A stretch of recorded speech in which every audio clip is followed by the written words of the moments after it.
কি ভুলেও সেই কথা তোর মনে পড়ে না।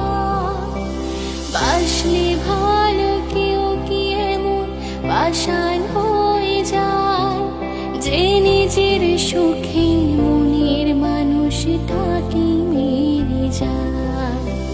হায় রে বোকা মন আমার, শুনলি না বারণ, আবার প্রেমে মুঝলি রে তুই কেন অকারণ। রোজ বুক ভেঙে তুই গেলি কেঁদে, সাত কি মেটে না, কেন খুঁজলি আবার সেই পাষাণ এক মনের ঠিকানা। হায় রে বোকা মন